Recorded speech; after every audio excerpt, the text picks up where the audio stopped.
Moi-même, j'ai dit, pendant la période révolutionnaire, que les intellectuels béninois, et en disant béninois, nous pensions à tous les intellectuels du continent africain, étaient tarés.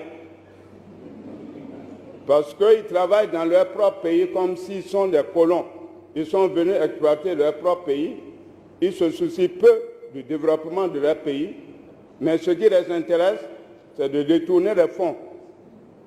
Quand ils signent les contrats, avant que celui qui est venu signer un contrat en disant « nous mettons telle somme à votre disposition pour développer votre pays », avant son retour à Paris, à Londres, à Washington, ou à Berlin, ou à Bruxelles, en tout cas, etc., dans leur capitale où ils résident, ces fonds déjà sont dans leur propre banque.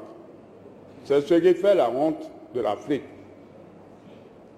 Il a été dit, et nous étions encore jeunes comme vous à l'époque, au moment des indépendances, que même si les États africains devraient avoir des difficultés, un seul pays qui devrait faire preuve de responsabilité, c'était bien le Bénin. D'autant plus qu'ils avaient reconnu que les Béninois étaient intelligents. C'est ici qu'on a formé les cadres. C'est ici que ces cadres ont été occupés des postes de responsabilité de haut niveau dans les territoires d'outre-mer, dans notre sous-région. Même à Dakar, ils étaient présents. Mais au lendemain de l'indépendance, les Béninois sont sombrés dans l'inefficacité, dans l'irresponsabilité.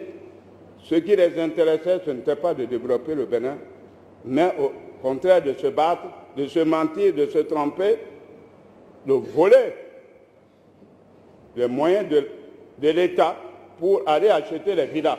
Aujourd'hui, les gens parlent en disant, quand vous rentrez en fonction comme président, comme ministre, il faut déclarer ses biens. C'est comme on nous dit également, quand vous êtes candidat aux élections présidentielles, il faut nous dire à la fin des élections que vous ayez gagné ou non, dire combien. Surtout, c'est ceux qui ont gagné qu'on demande des comptes. Mais ceux qui ont échoué, on ne leur demande pas des comptes. Croyez-moi, avec 500 millions, on ne peut pas faire une campagne au Bénin. Le minimum, je dois vous dire la vérité, je ne dis pas les élections qui vont venir en mars 2006, mais l'expérience prouve que le minimum peut-être que c'est 1 milliard de poussière. Parce qu'il y a des casquettes, des t-shirts, il y a des mensonges aussi, il y a la corruption. Et si vous ne disposez pas d'1 milliard, vous ne pouvez pas faire campagne au Bénin. Certes, on a dit que c'est 5 millions qu'il faut déposer au Trésor public si on est candidat.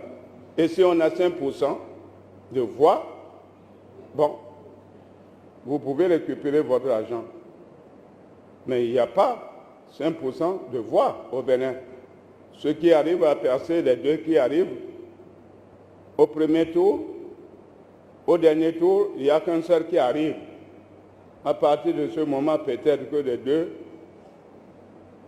premiers peuvent retirer leur mandat et leur somme, et même le troisième et le quatrième, mais pas tous.